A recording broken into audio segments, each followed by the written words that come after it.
అందరికీ నమస్కారం అండి. కొడుక్కి పిఠాపురం సంబంధం వచ్చినప్పుడు భార్య కామేశ్వరి ముఖం విప్పారడం చక్రధర్రావు గమనించాడు. కాని తను మాత్రం ఎటువంటి ముఖభావము కనిపించనీయకుండా చాటేసుకున్నాడు.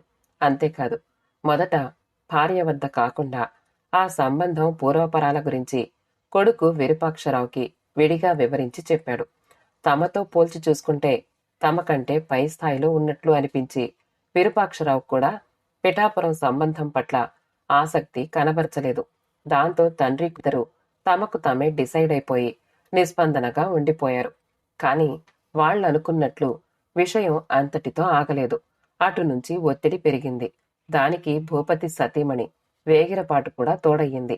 అంచేత తనను తాను అంతర్మథనానికి లోను చేసుకోవడం ఎందుకు అని మనసు పొరను విప్పి తల్లి కొడుకులిద్దరినీ మరొక మారు పిలిచి మాట్లాడాడు చక్రధర్రావు. ఆ పెళ్లి సంబంధం వెనుక ఉన్న కొన్ని గతకాలపు సున్నిత జీవన స్వరాల గురించి. ఇంతకు కొడుక్కి పిల్లనిస్తానని తనకు మళ్లీ మళ్లీ ఫోన్ చేస్తూ ఉత్తరాలపై ఉత్తరాలు రాస్తున్న వ్యక్తి మరెవరో కాదు. మూడవ మనిషి అంతకన్నా కాడు. తన బాల్య స్నేహితుడే, ఒకప్పటి పొరుగుళ్ల ఆస్థాన ప్రభువులకి దగ్గరితనం ఉన్న మోతుబరి భూకామందు కుటుంబ వారసుడు భూపతే. ఇక గతకాలపు పరదాను నెట్టి చూస్తే అప్పట్లో ఆ చుట్టుపక్కల పేరు పొందిన ప్రైవేటు బడులు లేకపోవటాన భూపతి చెట్టేలేని ఊళ్ళో ఆముదపు మొక్కే భాగ్యమన్నట్టు తమబోంటి వాళ్లతో అంటీ అంటనట్లు కలిసి చదువుకునేవాడు. అలా జరగడానికి మరొక కారణం, బ్రతుకు బాటలోని చివరి మెట్టు వద్ద నిలుచున్న వాళ్ల బామ్మ ఖచ్చితంగా చెప్పేసిందట. మనవడు ఎట్టి పరిస్థితుల్లోనూ తన నుండి కనుమరుగవ్వకూడదని. అయితే మాటకు మాటగా చెప్పుకోవాలి. భూపతి ఎప్పుడూ జమీందారీ పూర్వ వాసనల్ని నేస్తాల ముందు బాహాటంగా వెదజల్లేవాడు కాడు. ఆ ఒక్క విషయంలో ఇంట్లో వాళ్ల మాట చెవికెక్కించుకునేవాడు కాడు. భూపతి స్నేహభావంతో తారతమ్యాలు పాటించకుండా కుర్రాళ్ళందరితోనూ కలగలిసిపోయేవాడు. అందరూ నిక్కర్లు వేసుకుని పొలం గట్లమ్మట నడుస్తూ బడికొస్తూ ఉంటే భూపతి మాత్రం గుర్రపు బగ్గీలో బడి ఆవరణలోకి రాజ టీవీతో ప్రవేశిస్తూ ఉండేవాడు. మరి అదేం విచిత్రమో మరి.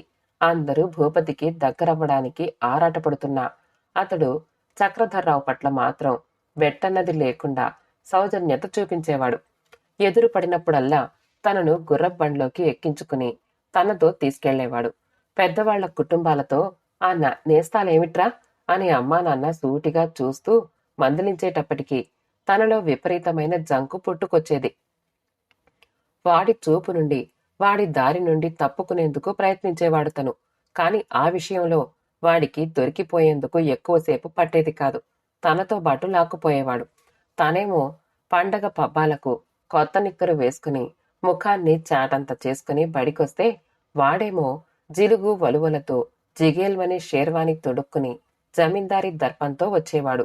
సిటీ నుండి తెచ్చుకున్న ముంబై చాక్లెట్లు అందరికీ పంచిపెట్టేవాడు. ఎప్పుడూ భూపతిలో ఓ విధమైన జమీందారీ దర్పం వెళ్లి విరిసేది. ఒకరోజు భూపతి తను ఎదురు చూడని విధంగా తన కొత్త షేర్వాణి ఒకటి గిఫ్ట్గా ఇచ్చాడు. అది చూసి ఇంట్లో వాళ్ళు సంతోషించలేదు సరికదా, మొటిక్కాయ పైన మొటిక్కాయ పెట్టారు తిరిగిచ్చేయమని. తను ఇవ్వలేదు. దాన్ని తను అందరి ముందు వేసుకోలేదు గాని ఇప్పటికీ వాడి జ్ఞాపకార్థం దాన్ని తన వద్దే ఉంచుకున్నాడు. స్నేహానికి తారతమ్యాలు ఎక్కడుంటాయి మరి? గడుసరి అయిన కామేశ్వరి అదే మాటను నూలుతో వడికిన తాడుగా మార్చుకుని భూపతి కూతురు సంబంధాన్ని ఖాయం చేసేలా చక్రం తిప్పింది. ఆడవాళ్లకు మాటలా నేర్పాలి. ఆ లోపల భూపతి వాళ్ల సంబంధం ఖాయం కావడానికి మరొక అంశం కూడా తోడయ్యింది. భూపతి పక్షవాతానికి లోనయ్యాడు. దాదాపు నోరు పడిపోయింది. శ్రీరాముడు తమ్ముడు లక్ష్మణుడికి హితోపదేశం చేస్తూ చెప్పలేదు, మిత్రుడిలో ఏమైనా అవకతవకలున్నా దోషాలున్నా మొదట కష్టాల్లో ఉన్న మిత్రుణ్ణి ఆదుకోవాలి అని. మరి దోషాలే లేని భూపతి కోరికను తనెందుకు నెరవేర్చకూడదు? ఏమో మరి. చక్రధర్రావులా ఒక స్థిరమైన ఉద్యోగంలో కుదరకుండా భూపతి కాళ్ల కింద బలపం కట్టుకుని వ్యాపార వ్యవహారాలు అంటూ, బిజినెస్ డీల్స్ అంటూ పలు ప్రాంతాలు, పలు విదేశాలు తిరిగేవాడని వాళ్ళావిడే ఫోన్లో చెప్పింది. అక్కడి నీళ్లు, అక్కడి తిండి పడక అలా ఆరోగ్యం పాడు చేసుకున్నాడేమో. ఇక వాస్తవంగా చూస్తే మొన్న తనకు ఫోన్ కాల్ వచ్చేంత వరకు భూపతి ఏం చేస్తున్నాడో, అసలతను పిఠాపురంలోనే ఉన్నాడా లేక మరెక్కడికైనా నివాసం మార్చుకుని వెళ్ళిపోయాడా అన్నది తనకే తెలియని విషయం.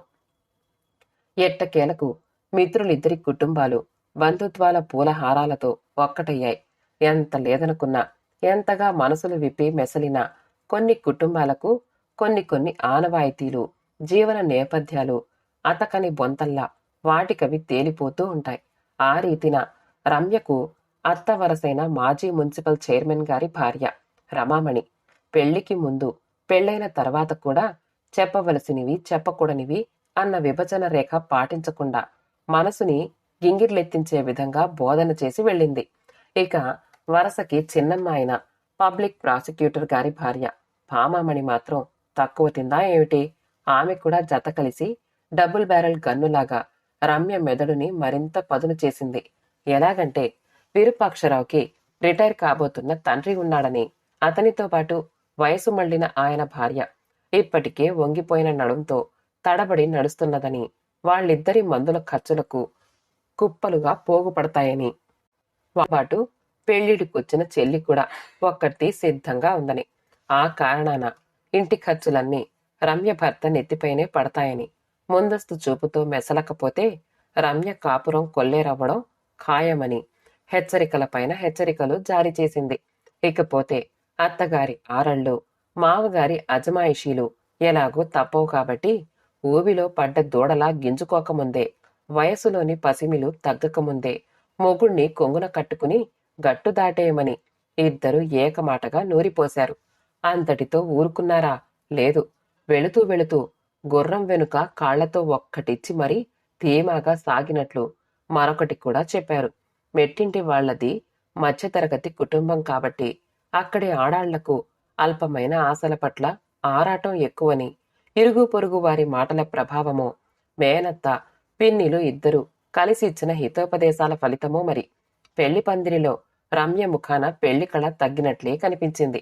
గుబులు చోటు చేసుకున్న మనసున సెలయేరు వంటి హుషారు ఎలా ఉంటుంది?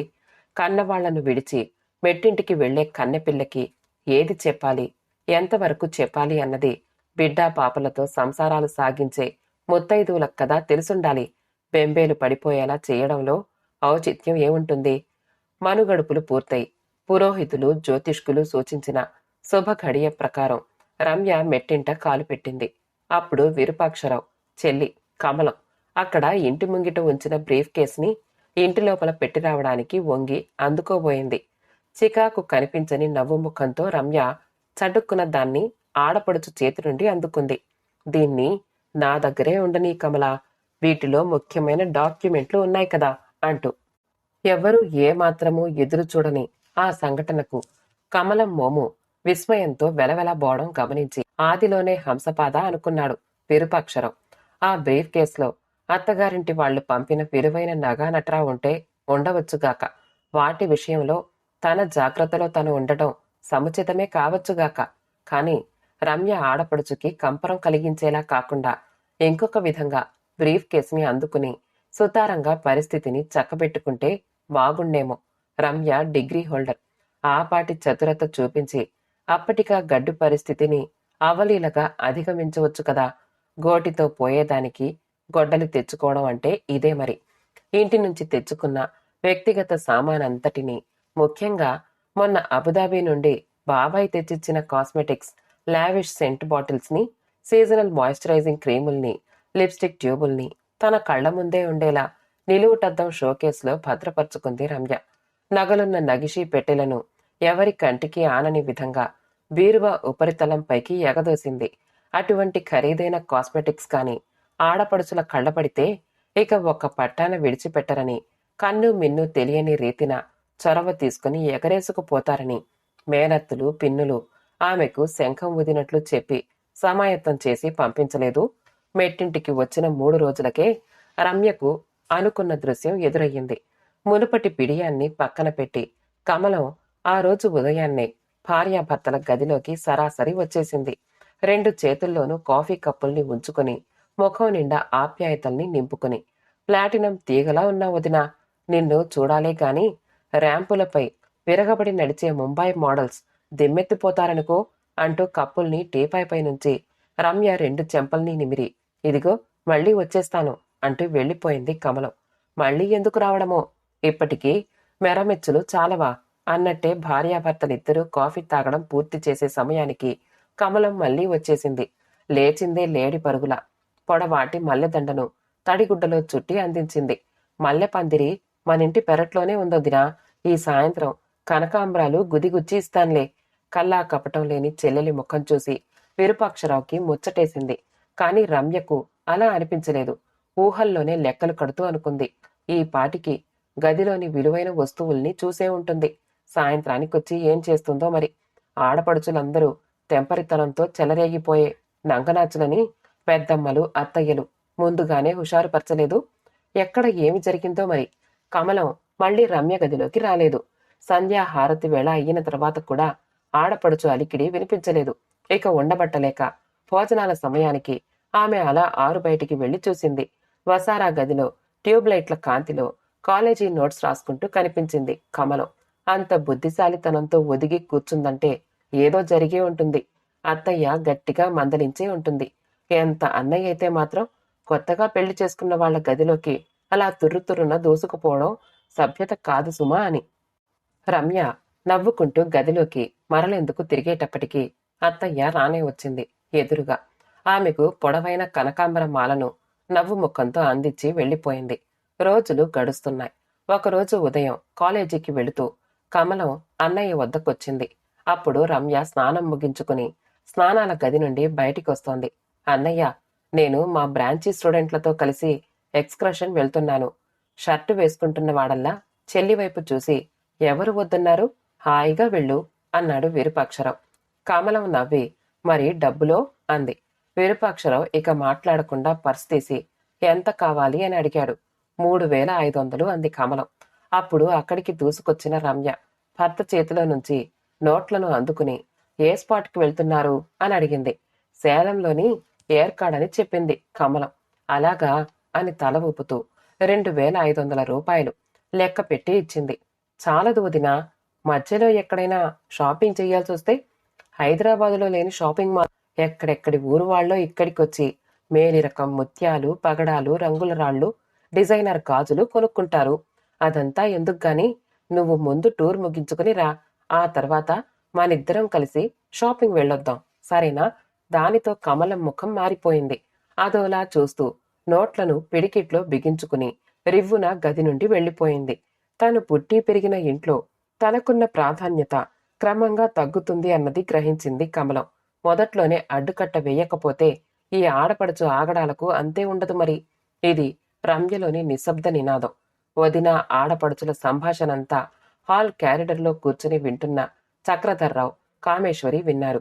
ఒకరి ముఖం ఒకరు చూసుకుని అర్థవంతంగా నవ్వుకున్నారు. రేపు ఇంటినంతటినీ అదుపాజ్ఞల్లో ఉంచుకుని అందరి అవసరాలు గమనిస్తూ సంసార నౌకను నడిపించుకుపోవాలంటే కోడలు పిల్లకు ఆపాటి పట్టు చూపు ఉండాల్సిందే. 3 రోజుల పెదప అటు కమలం కాలేజీ పరీక్షలపైన దాడి చేయడంలో పూర్తిగా నిమగ్నురాలైన తర్వాత రమ్య భర్తతో ఢిల్లీ వెళ్లి వెన్నెల వెలుగులో ప్రేమ స్మృతి మందిరం, తాజ్మహల్ ని చూసి రావాలని టూరిస్టు కంపెనీతో ప్యాకేజీ టూర్ ఏర్పాటు చేసుకుంది. ఆమెకున్న వాంఛ ఒక్కటే, ఆడపడుచు కన్నా ముందే తను విహార యాత్రలకు వెళ్లి రావాలి. ఆడపడుచు ముఖానికి మసిపూసి చూడాలి. కాని అలా జరగలేదు. ఆమె వెన్నెల ఆశ నెరవేరలేదు. అంతా అనుకున్నట్టు అనుకున్న రీతిన జరిగిపోతే ఇక అది జీవితం ఎలాగవుతుంది? వచ్చిన నెలసరి ఆగకపోవడం వల్ల విపరీతంగా రక్తస్రావం సంభవించి రమ్య అనారోగ్యం పాలయ్యింది. బీపీ డౌన్ అయిపోవడం వల్ల ఆమెను ఆస్పత్రిలో స్పెషల్ వార్డులో చేర్పించవలసి వచ్చింది. అన్ని టెస్టులు పూర్తయిన పిదప డాక్టర్లు తేల్చిన అంశమేమంటే, ఇంట్లో వాళ్లు అనుకుంటున్నట్టు ఆమె అనారోగ్యం మామూలు సీజనల్ హెల్త్ సమస్యని హార్మోన్ల అసమతుల్యత వల్ల, కాల్షియం ప్రోటీన్ల లోపం వల్ల వచ్చిన బెడద అని. ఆమె ఆరోగ్యం మునుపులా తేజరిల్లి గాడిలో పడేంత వరకు బిడ్డ పాప కలగకుండా చూసుకోవాలని ఖచ్చితంగా చెప్పారు డాక్టర్లు. మొత్తానికి ఆమె 10 రోజుల పాటు ఆస్పత్రిలోనే ఉండాల్సొచ్చింది. 11వ రోజు డిశ్చార్జ్ అయి వచ్చేటప్పుడు బిల్ సెక్షన్లో ఫీజుల వడ్డన బాగానే జరిగింది. వార్డు నుండి కోడలి పిల్లను బయటికి నడిపించుకుంటూ వస్తున్నప్పుడు కామేశ్వరి అనునయంగా అంది. నాన్నగారికి ఆరోగ్యం పెళుసుగా ఉందని, అంచేత ఇంట్లో వాళ్లకు చెప్పొద్దన్నావు. సరే, మరి ఇప్పుడైనా చెప్పొద్దు. చెప్పకుండా ఉంటే రేపు అపార్థం చేసుకుంటారేమో. అందున మీ నాన్నగారు మా వారికి చిన్ననాటి నేస్తమాయే. ఇప్పుడిప్పుడే వద్దత్తయ్యా. కాబరా పడిపోయి ఉన్నది లేనిది ఊహించుకుని పరిగెత్తుకొస్తారు. మీకు తెలుసో తెలీదో నాన్నగారు ఇంకా పక్షవాతం నుండి కోలుకున్నట్లు లేరు. సమయం చూసి నేనే చెప్తానత్తయ్యా అంటూ ఎదురుగా భర్తతో పాటు వస్తున్న ఆడపడుచు కమలం వైపు ఆశ్చర్యంగా చూసింది. నువ్వు మీ బ్రాంచ్ మేట్స్తో ఎక్స్కర్షన్కి వెళ్తానన్నావుగా, ఇక్కడున్నావేంటి? నిన్ను ఈ స్థితిలో విడిచి వెళితే నా గతి ఏమవుతుందో తెలుసా వదినా? తోలూడుతుంది అని నవ్వుతూ బదులిచ్చి తల్లిని పక్కకు జరిపించి తన చేతుల్ని ఆసరాగా అందించి మెల్లగా అడుగులే వదినా, గ్రానైట్ ఫ్లోరు మరీ జారుడుగా ఉన్నట్లుంది అని హెచ్చరించి లిఫ్ట్ వైపు నడిపించుకుంటూ వెళ్ళింది. రమ్య ఆడపడుచు ముఖంలోకి తెరిపారా చూసింది. ఆ ముఖంలో ఆమెకేమీ కనిపించలేదు. ఆ రోజు రాత్రి భోజనాలైన తర్వాత పడకపైన కళ్ళు మూసుకుని పడుకున్న రమ్యకు వసారా నుండి భర్త మావగారితో అంటున్న మాటలు వినిపించసాగాయి. బిల్లు మొత్తం మనం అనుకున్న దానికంటే ఎక్కువే అయినట్లుంది నాన్నగారు. ఇంకా కొంత ట్రీట్మెంట్ ఇవ్వాల్సి ఉంటుంది. నా బ్యాంక్ బ్యాలెన్స్లో ఏమీ మిగలనట్లుంది. రమ్య తెచ్చిన నగలు తాకట్టు పెట్టి మిగతా ఖర్చులు చూడాలి అన్నాను. అమ్మేమో మిమ్మల్ని అడగమంది. ఆ మాటతో రమ్య చివుక్కున లేచి కూర్చుంది. మావగారు ఏమంటారోనని. వద్దులేవోయ్, మా ఫ్రెండ్ ఇంటి వాళ్ళు ఆ పిల్లకు ప్రేమతో పెట్టిన నగలు. వాటి జోలికి పోవద్దు. అదేదో నేను చూసుకుంటాలే. అప్పుడిక రమ్య నెమ్మదిగా కూర్చోలేకపోయింది. దిగ్గున లేచొచ్చి అంది. పర్వాలేదు మావగారు, ఇప్పటికే నా మెడికల్ బిల్లు బాగానే అయ్యుంటుంది.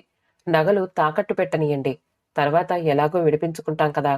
ఆ మాటకు చక్రధర్రావు నవ్వాడు. వద్దమ్మా, నువ్వు మా ఇంటి పిల్లవు. కష్టం వచ్చినా నష్టం వచ్చినా మేమే చూసుకోవాలి. కమలం మంచాన పడితే మేము ఇవన్నీ చూసుకోమా అంటూ అతను అక్కడ్నుంచి కదిలాడు. అప్పుడు అక్కడికి చేరుకున్న కమలం మాత్రం అక్కడి నుంచి వెళ్లకుండా రమ్య దగ్గరకొచ్చింది. నువ్వు నీరసంగా కనిపిస్తున్నావు వదినా. నీకు తెలుసో తెలియదో గాని నువ్వు ఊపిరి తీయడం అక్కడకు వినిపిస్తోంది. అయినా ఈ ఖర్చుల గొడవంతా మనకెందుకు? నాన్నగారున్నారుగా అంటూ గది లోపలకు నడిపించుకుని వెళ్ళింది. రమ్య మరొకమారు అసంకల్పితంగా ఆడపడుచు ముఖంలోకి చూసింది. అప్పుడు ఆమెకు ఏమీ కనిపించలేదు. అనుకున్నవి అనుకున్నట్లు ఎప్పుడో గాని జరగవు. కొన్ని జరిగినా అవి సజావుగా సంభవించవు. నయాగర జలపాతంలా దూకుడుగా జరిగిపోతూ ఉంటాయి. పారాషూట్ నుండి కింద పడ్డట్టు. రమ్య విషయంలో అదే జరిగింది. ఆమె ఒకనాడు దురాలోచనతో వేసిన నిచ్చెన సరాసరి ఎట్టెదుటికొచ్చి విశ్వరూపం దాల్చి నిలుచుంది. ఎలాగంటే విరూపాక్షరావు కంపెనీ వాళ్లు 2 సంవత్సరాల క్రితం కట్టను ఆరంభించిన నివాస భవన సముదాయం పూర్తయింది. కంపెనీ నిబంధనల ప్రకారం స్టాఫ్ క్వార్టర్స్, ఆఫీస్ కట్టడానికి అనుకుని ఉండటాన అలాట్మెంట్ లిస్టులో పేరున్న వాళ్లందరూ అక్కడికి తరలిపోవాలి. తిరుగులేని కంపెనీ మేనేజ్మెంట్ ఎగ్జిక్యూటివ్ ఆర్డర్ అది. ఆ లిస్టులో విరూపాక్షరావు పేరుందని వేరే చెప్పనవసరం లేదు కదా.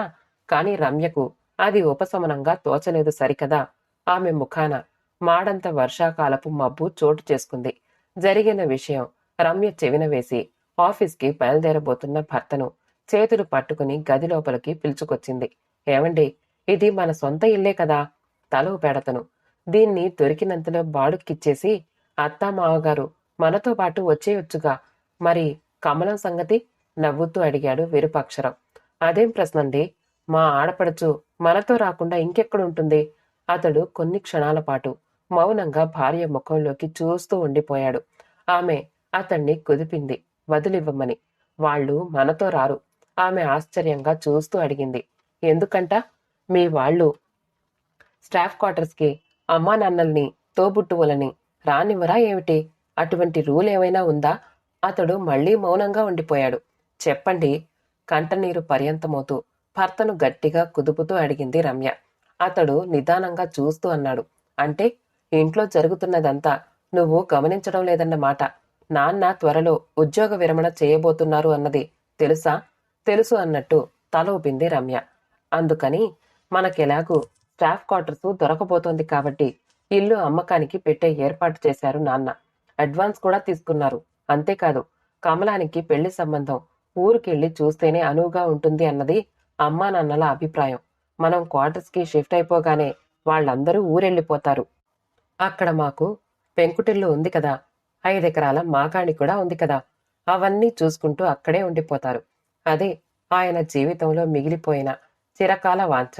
చుట్టుపక్కలున్న తన చిన్ననాటి నేస్తాలందరినీ పలకరించి పొద్దుపుచ్చుతారు. ప్రతిరోజు రామ మందిరం వెళ్ళి అక్కడ జరిగే భజనల్లో పాలు పంచుకుంటారు. ఇక నేనెళ్ళొస్తాను అంటూ అతడు బయటికి నడిచి బైక్ స్టార్ట్ చేశాడు. రమ్యకు ఉన్న పడాన నీరసం కమ్ముకొచ్చింది. బుర్ర గిర్రున తిరుగుతున్నట్లు అనిపించింది.